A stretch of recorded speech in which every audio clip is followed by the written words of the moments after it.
د جزا نړیوالې محکمې د طالبانو د مشر ملا هیبت الله د نیولو حکم صادر کړ.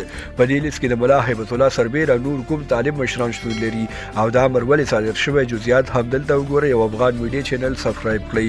د جرمونو نړیوالې محکمې له لوري د دوه جګپوړو طالب چارواکو د نیولو امر صادر شوی. بیګا شپه د جرمونو نړیوالې محکمې یوه اعلامیه خپره کړې چې پکې د دوه جګپوړو افغان طالبانو نومونه د مجرمونو په توګه ذکر کړي او د هغوی د نیولو امر ورکړی دی. په دې اعلامیه کې د جزا نړیوالې محکمې سرنوال کریم خان زیاتوي چې ملا هیبت الله او د طالبانو د سرې محکمې رئیس عبدالحکیم حقانی د بشري حقوقو نقض او له افغان ښځو څخه د زده کړو او کار حق اخیستو له وجې نیول کیږي او ورته به سزا ورکړل شي. پرله پسې پر ښځو د محدودیتونو وضع کول او له زده کړو او کار نیولې تر ګرځېدو او د ژوند په نږدې ټولو برخو کې پر افغان میرمنو د محدودیتونو لګول هغه عمل دی چې د جزا نړیوالې محکمې د دغه مسؤل په وینا ښایي پکې ښکېل نور طالب مسؤلین هم ونیول شي. موږ دغه پرېکړې د راټولو شویو شواهدو او اسنادو د ښځو په تړاو د خپرو شویو فرمانونو په اساس کوو.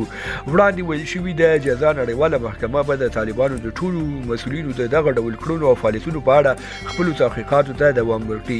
په ورته وخت کې د جرمونو نړیوالې ټولنې د یاد اقدام په تړاو غبرګونونه هم راپورته شوي دي چې یو شمېر سیاسیونو یاد اقدام ستایلی خو ځینو نورو بیا ویلي چې اوس وخت د دې امر د صادرولو نه و او باید مهلت ورکول شوی وی. د سیاسي چارو کارپوه جلال مرخیل په تجزیه ډول لیکلي دي موږ له امیر المؤمنین ملا هیبت الله اخندزاده هیله لرو چې د ډونالډ ټرمپ ولادیمیر پوتین او نتنیاهو د نیولو حکم صادر کړي.